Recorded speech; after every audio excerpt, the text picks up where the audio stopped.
Hey, Spuddies, Potato Big Whiskey here, and welcome to Civilization 6, where we're playing Julius Caesar, a very interesting and unique civ. Now, I'm not going to actually talk about Julius Caesar's civilization bonuses. Also, we started off in a really interesting location. I think if I were to settle this cocoa on a plains hill, that would get me a 2 food, 2 production tile with 3 gold as a base camp, plus actually coastal too. So I think I go ahead and settle that cocoa immediately. That way I start with that luxury. Excuse me. 2 CSs had to be raised. Okay, so that's a mod that I'm using. It's called the Better Balanced Starts mod, which I tend to find actually makes the AI perform a lot better than they usually do, because they tend to get more consistent starts, which really helps them out. It also is nice because I also get more consistent starts, so it helps me a little bit, it helps the AI a little bit, so on balance I think that comes out as a wash. Yeah, but the interesting thing about Julius Caesar is you actually don't want to go for scouts early. Now normally scouts are one of the highest return on investment units you can get in the early game, but Julius Caesar is really unique because he gets extra gold when he fights barbarian encampments, right? Now we'll talk about that ability in a little while, but I'm playing with the Better Balanced Starts mod on a Pangea Plus map, which means that everyone is on the same piece of land. We have legendary starts, abundant resources, abundant strategic resources. So there should be about 20% more resources than on a normal map. So you can probably tell, right, there's good resources here. Can I buy a tile? I don't think I actually want to buy a tile because what I want to do is the second I meet a barb camp, I want to buy a unit from it. And that's basically, you know, the whole early game plan. Now, we're also playing on marathon speed. And those of you who remember my recent Gorgo game where I played on marathon speed with the Barbarian Clans mode, you might have a little bit of an inkling of what's coming here, because I think there's a little bit of a misconception about Julius Caesar's ability, right? Because what it says is like, plus 200 gold whenever you conquer a city and plus 100 gold when you earn gold from a barbarian outpost. Now they have all the standard Roman abilities, right? All roads lead to Rome, the Legion, the Bath, all these things that we're familiar with, right? The Bath gives you plus 2 housing and plus 1 amenity. The Legion just being a strong melee unit with a build charge, and then getting free roads and extra gold from internal trade routes. The really interesting thing here is that Veni Vidi Vici isn't 100 gold when you clear a barbarian encampment. It's 100 gold when you earn gold from a barbarian outpost. Now, earning gold is a very important word there, okay? It's doing a lot of work. Because what it means is we don't get plus 100 gold. Also, that scales with game speed. We don't get 100 gold when we clear a barb camp. No. Oh, this is perfect. Okay, hire a galley. Okay, so we're going to start sending our warrior over here. We get 100 gold when we raid the barb camp. And since we're playing on marathon speed, it's not 100 gold we're getting. It's 400 gold. It's 400 gold. And then the other really important thing is, so normally you can raid a barb camp every 10 turns on standard game speed. That's also true in this game. I can raid it every 10 turns, and this game is 3 times as long. So I can raid this barb camp 3 times as much as a normal game. Not only do I get more gold, right, scaled based on the game speed, but I can raid it more. So I'm going to wait a turn to see if this guy attacks, and then I'll try to clear it. I'm kind of concerned about the positioning on this guy. Okay, he did attack. That's perfect. This sets me up to clear the camp. I want to be in control of the camp. It's actually really, really important that I own the camp. We're going to go ahead and hire a galley because that's worth era score plus exploration potential. Oh, this is amazing, actually. The location of this is perfect. I can put an archer here and just shoot across. It's slightly annoying if a quadrireme spawns, but I do have galley potential. So yeah, we'll make our way towards some archers here. I would have preferred to being able to buy warriors because I can always upgrade them into legions and then go a conquering. Let's go ahead and just hold on for a turn or two. We'll heal up a little. Okay, there's the quadrireme I didn't want to spawn. Now, as long as you get the first attack on a quadrireme with a galley, you should, in theory, win the combat, even though they're doing damage to you without taking damage. Theoretically, you should get the kill. See, right? Even without the barbarian thing. Now, it's a little bit RNG. It doesn't always work, but most of the time it does work. So let's go ahead and raid that clan and get that 400 gold. And we'll buy ourselves a slinger that we'll send to go ahead and start controlling some of these camps. Bring this galley back to get healed up, actually, as well. So a spearman just spawned. And I'm hoping that this warrior decides to attack so I can clear it next turn and then just completely retake control of the barb camp. Perfect. He attacked as I had hoped. Can you get the kill? Not quite, but you can get the kill. And you have a promotion. There we go. Bronze working boosted. Slinger's on the way. So every 10 turns, we can raid this barb camp. Like just every 10 turns. We can just do that. And I'm sure a lot of you guys understand the significance of that because already it's turn 40, right? This is like, imagine if it was turn 13 in a normal game of Civ, and I had a galley, 2 warriors and a slinger, and I'd almost finished a warrior. Like, you would be like, how did you achieve this? How is this even possible? You would be blown away by this level of macro play. The good news is my galley does have a promotion now, so he can very easily control this. It is a little bit unfortunate that I can't buy regular units from this. We are going to have to be leery of the Venta warrior. Okay, there's an enemy galley. We can clear that as well. We want to be clearing out enemy units, even though we don't get much benefit from it. We just need to keep the number of barbs on the map relatively low, and then we can go scouting for another barb camp. And that's just what we're going to do. We are just going to make warriors forever and then use the gold from clearing camps to fix our problems. Like, that's the plan. We don't have to do anything else. We will take discipline to make clearing camps slightly easier, and I would like a pantheon slightly faster, so I will take this, and then I will go for foreign trade. We should be able to nail that out pretty quick. I also need to buy my monument. There's like a few little things I need to take care of. How long until I can pillage? 2 more turns and then I can pillage. I would really like there to be like a little timer over the warrior's head telling me how long it will be until I pillage again. But there's another 390 gold. Oh, and look, a new guy spawned. Except this time. Now, if I roll low here, I won't kill him, so I have to wait until my slinger is leveled up. Yeah, see, if I had rolled low there, I wouldn't have controlled it, so we killed him. That'll get us a boost for archery. Perfect. You retake control of the camp. We kill this galley. We got a warrior on the way. I don't think a slinger will help this until we have archers. So that's not important to me. Clear you. I think the next thing we buy is a monument. So a quadrireme spawned, which I don't enjoy. Let's buy another galley. We have a pretty good navy knocking around. I might be able to get around and make a difference here. Now that we have the +5 combat strength, our victory against the quadrireme is guaranteed. Unfortunate. I might not be able to get around here, actually. This peninsula just keeps expanding. Oh dear, yep. So we'll need to get a settler onto this tile to get our galleys through, I think. But I'll continue to explore in the vain hope that I can get around here. 36 turns from now, we can hire another galley, which is like a pretty reasonable amount of time. There's animal husbandry, very nice. Let's go straight for archery. I think if I was able to position an archer here and an archer here, this gives me really, really good control. Let's go ahead and raid. We'll need to like do a little bit of dodging and careful action here. Okay, we did find maybe potentially a route here to go clear this. Okay, spearman spawned. Nope, no way around it looks like. Yeah, we're going to have to build a canal city. Let you take the volley promotion, you take control of the camp. There's Piatiti. Take a little bit of time to heal up. I really need to get control of that one. There's another barbed camp up here to the north, so we have a ton of potential camps for us to take control of, which is really exciting. This one could definitely use an archer, so I'll pre-build a slinger to be sent up there later. Still have not found a way around here. Oh man. I think I feel pretty safe here to attack. There's the promotion, so we'll promote and then pillage. All right, we found a galley, but we do have better defense and we also have better offense thanks to our barbarian attacking card. Another galley appeared. I would have liked God of War. Sorry, not God of War. Whatever the one that lets you build units faster. Actually, did they take that one out of the game? I don't remember. God of War could be really good here if we went for an early holy site, which we could do. What's the appeal like? The appeal around here is pretty terrible. We have a decent amount of plantations in the nearby area. Also, let's just take a free builder. Sure. There's a couple tiles we can improve already. We do a little pillaging. Ooh, I can hire a spearman from here, finally. Okay, a real melee unit. Okay, we need to take control of the camp so that the Venta warrior does not clear it. Boom. Not quite a clear, but close. So the important thing is every time we raid one of these camps, we get like insane tempo. Like the extra gold is ridiculous. So our #1 goal right now is to find and clear these camps. Can I get this kill? Let me have a think. I think I can. Okay, perfect. We managed to nail him. We also really would like to get ourselves military tradition. It'd be really, really nice. Oh, we drop a little farm. A little irrigation boost.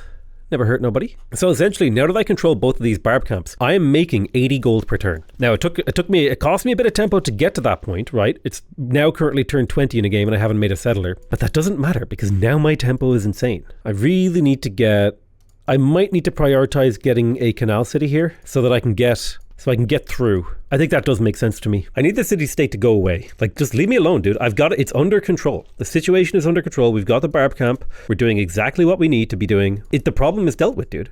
Just leave. Let's go ahead and swap these two guys. We do a little pillaging, another 390 gold. I'm going to save... I'm going to buy a settler here. It's exactly what I need to do. I need to open this gap so I can control this. Not like the perfect settlement, but it's the settlement that I need is the thing. We can pillage this in one turn, which should do the trick. Right, we do a little attacking. Good. Almost got 3 barb camps, right? That's 120 gold per turn in a standard speed game equivalent. It's probably even more than that, to be honest. Pillage. Make room, so hopefully he spawns away from the coast. Military tactics completed. We killed it with a spearman. Ooh, another barb camp to the southeast, potentially. Buy a slinger. Could always use an extra archer. Bring this galley home for a little healing. We're not yet ready to pillage this. We need to get these guys healed up. I would love to have an archer in the area too. All right, we'll clear this. Clear the camp.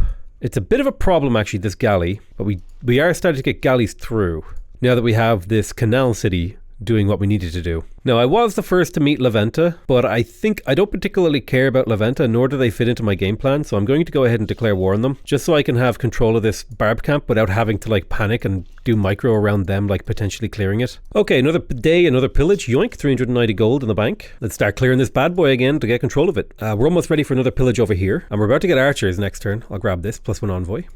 Not that I need it, because my plan is to kill Venta eventually. All right, let's get ourselves our first archer to join the fray. All right, easy quad driving cleared. Now, clearing out that quad driving will make my life so much easier. Wait, how is he able to step onto that and clear it on the same turn? Hold on, my dude. Haha, wait a minute. We're not letting that happen. So I could have prevented that, and so I am going to. That was a wild decision that he made. What the hell? Got his unit killed and cleared a barb camp for no reason. It's rare that I reload, but the AI did something so nonsensical. So like to explain the configuration I was in, I moved this unit to here, I attacked this unit, and then I was trying to bait these units down this way when I could have very easily just cleared this. I'll lose a warrior, but who cares, right? If I had known that it was a possibility for the AI to step onto this and clear it on the same turn, my logic was that if he steps onto it, he'll have to take a turn to clear it. So now that I have that knowledge, it would have, like, that knowledge changed what I would have done. So I'm going to go back and change what I would have done, right? I didn't know it was possible for them to step on it and clear it on the same turn. So hopefully that explains the reload. Now that I have that knowledge, it changes what I do. Although I messed up my turn slightly. It's fine. All right, we clear you. Amazingly, my warrior survived. So can we deal with this warrior as well? He is across a river. Play it safe. Okay, we must be getting close to pillage. I'm going to bring you back to become a archer. You're going to heal. You're going to go step onto that and take control of it. You're coming home as well to become an archer. You are going to become an archer. You're ready to pillage. I would love to buy monuments right now. But we're not quite there. Archer online. We'll get another archer next turn. I'm holding on to this build charge in the hopes that I find an iron mine that I can quickly get online. That would be like the best case scenario, because building an iron mine would give me a boost towards craftsmanship as well as ironworking and with the wheel. So holding out for an iron mine is like a pretty reasonable decision in my opinion. So it's officially turn 30 in a standard speed game. I have a ton of gold in the bank. I have 2 cities. I'm about to buy a monument. And I have probably one of the largest militaries in the entire map right now. Yeah, like I'm 3rd biggest military on turn 30, okay? There's no way in a normal game you would be able to have this level of military going. And here's the thing, the more military I build, the more barb camps I can control, the more military I can build. So this is like a self-building engine. Like this is just only going to get stronger the more that I do it. Okay, new pillage just dropped, another 400 gold. Thank you very much. That's so good. It's so overpowered, dude. My God. Amazing. We just cleared this again. We need to prevent the potential clearing of the camp. Good. We're in control. I'm now in the driver's seat. So I've managed to take control of the game, and now we need to keep exploring and finding more barb camps to control. So I'm going to hire another galley because 2 galleys just isn't enough for the amount of galleys that are spawning now. It's a little bit underpowered. We do a little pillaging over here. This time I have an archer to support, so this camp is like on lockdown. And then if it ever gets close to actually popping, we can just clear it for error score. And by that point, we'll have made like an absurd amount of money. So I'm going to start delaying the raiding of these camps so that I can get so I can do all of the raiding on a single turn. We're now at the phase of the game where I want to like synchronize my raiding. Ooh, another camp. It's an honor to meet you, exchanging information.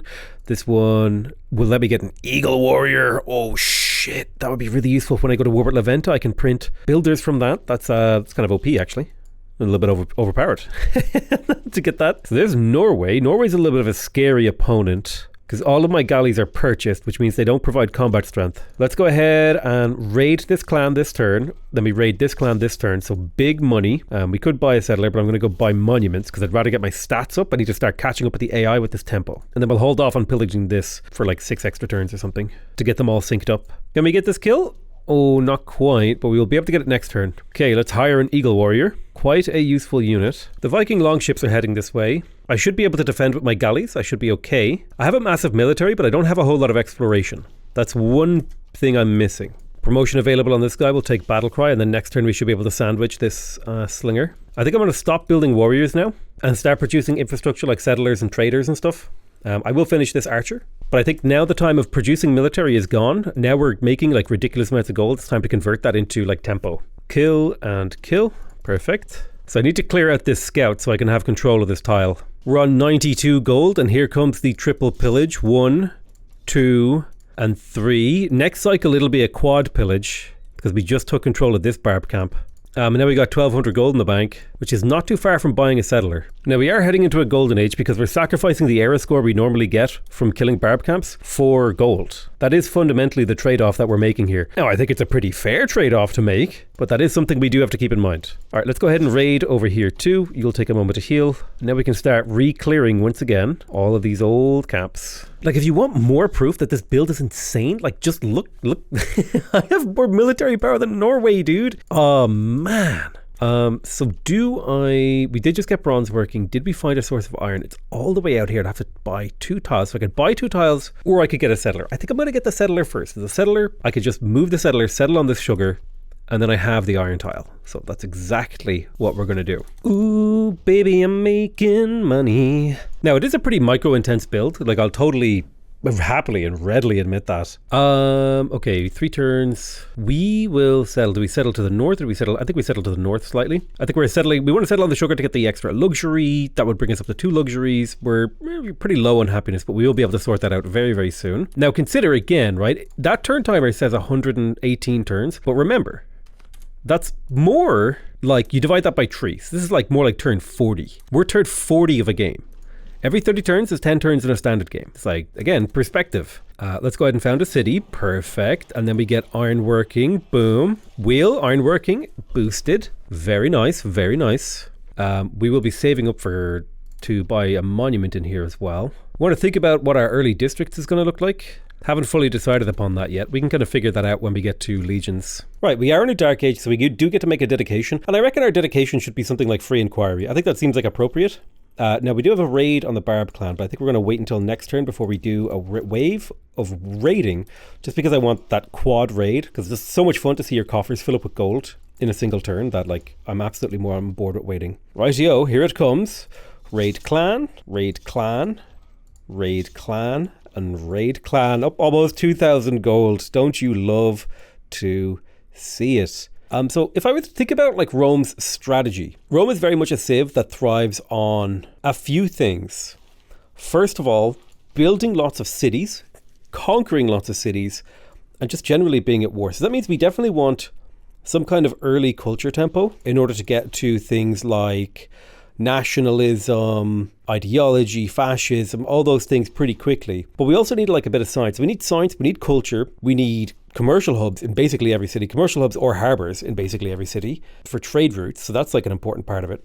So the current position I'm in is a little bit not ideal for Rome in the sense that we're being pulled in many directions. Now already the great scientists are rolling. Now we haven't done much in the way of exploration, but we are now finally being able to get to that point. And I think in order to support that, I'm going to be hiring more galleys. I don't really care to hire more spearmen, but you know what? Just the more military units I have on the board, the better, because I'll soon be able to plug in the card that makes those military units free.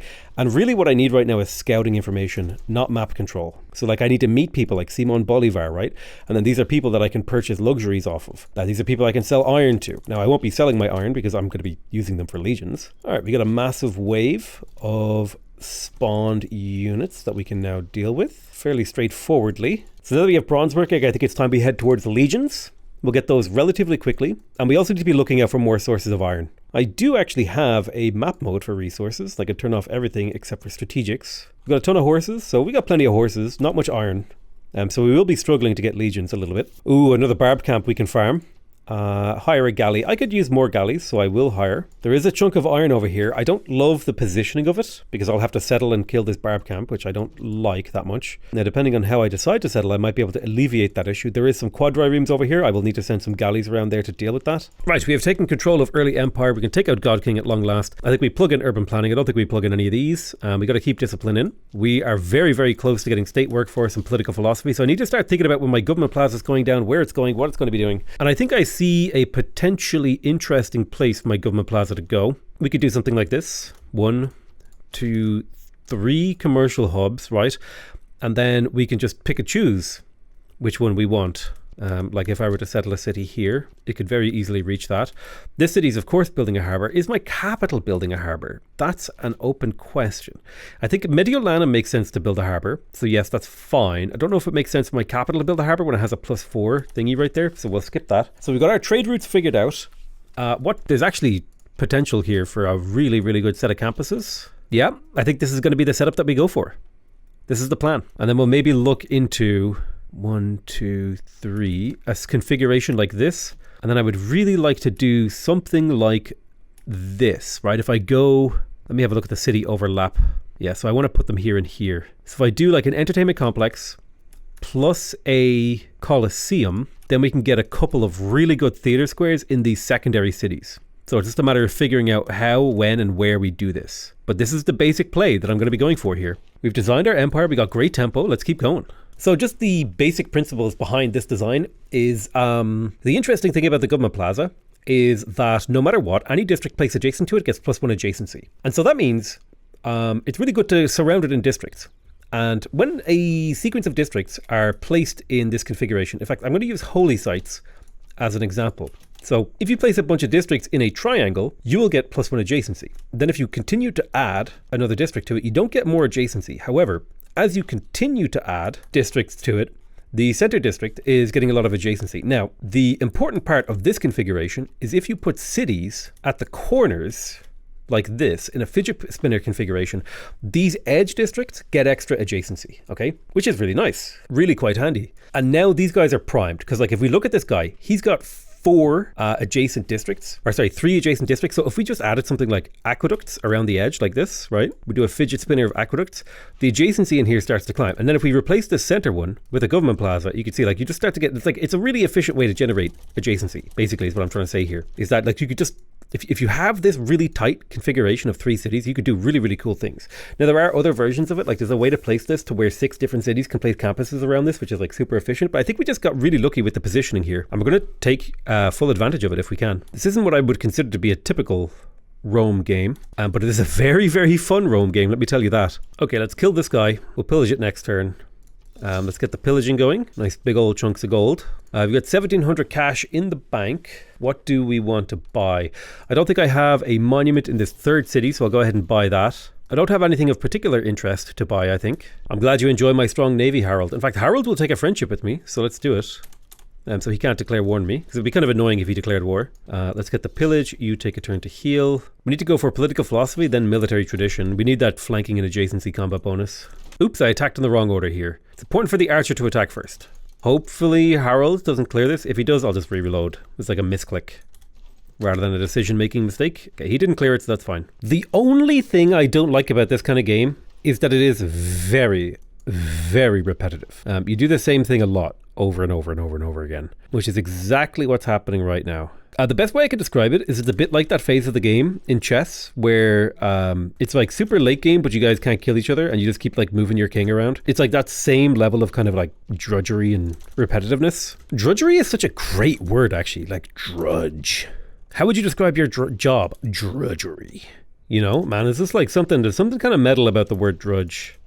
I'm hoping this Viking longship will come in and start like cleaning up some of these barb boats, because 2 galleys is not enough for whatever we're facing over here. Let's grab. I'm going to be doing internal trade routes this game, so I think a Magnus First opener is fine here, so we can start doing a little bit of chopping in the capital. The Magnus First opener feels right to me.